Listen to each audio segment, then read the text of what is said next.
Let's begin with Senator McConnell's recent vote against the confirmation of Pete Hegseth for Defense Secretary. In doing so, he violated one of his own commandments, particularly given that his vote was not going to accomplish anything. Mitch was famous in lecturing other Republicans when he would say, "There are some up in Washington just to make noise and others there to get something done." Well, Senator McConnell, all you did in your vote against Hegseth was make noise. You didn't practice what you have preached. I would remind our listeners that AWOL Lloyd Austin, Biden's Secretary of Defense nominee, when he was up for confirmation, Mitch voted for him. Austin had greater issues to his nomination than Hegseth because he was a military man, general in fact, requiring a special waiver, as the position for Secretary of Defense is to be run by a civilian. Our forefathers did not want the risk of only military men being in control of the military.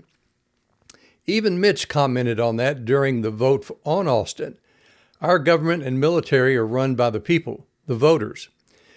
Now, Mitch, or maybe his handlers, felt compelled to give a carefully crafted explanation for his no vote, but here's what it accomplished.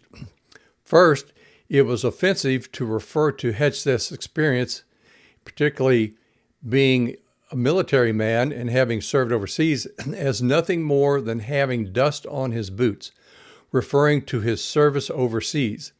That is offensive in so many ways and to servicemen and women, and clearly the product of an aide, not the McConnell that I used to know.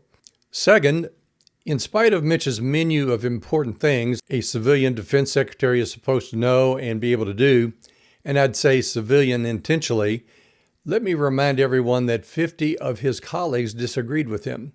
I'd like to hear an explanation from Mitch why all his colleagues are so wrong. Is he the only one in the Senate that is aware of the importance of the job? I will state again, Mitch had no problem voting for Biden's defense secretary pick, Lloyd Austin, now referred to as AWOL Austin. So, as with some of Mitch's other past candidate picks that were failures, as mentioned in my previous podcast and article a few days ago, it seems we have another failure to add to the list in voting for Austin, who was more problematic, followed by his rejecting Hegseth. This reminds me of Christ accusing the Pharisees of swallowing the camel but choking on a gnat.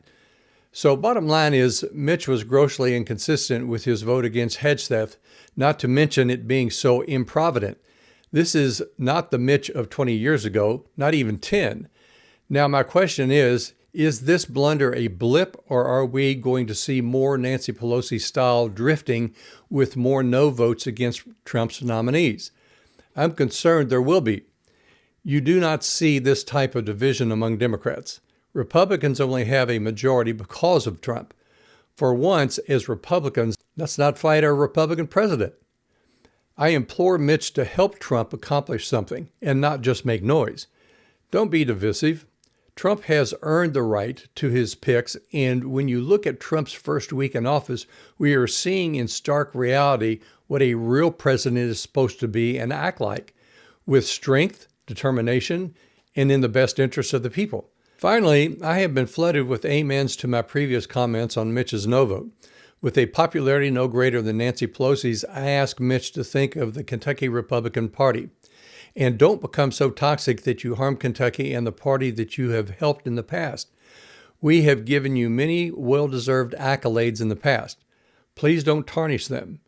Give Trump the nominees he has requested and deserves. And leave us as a senator we can admire as you close out your career. I remind you again, your constituents elected Trump by over 30%. You don't need to be on the wrong side of that. I want the McConnell of years past.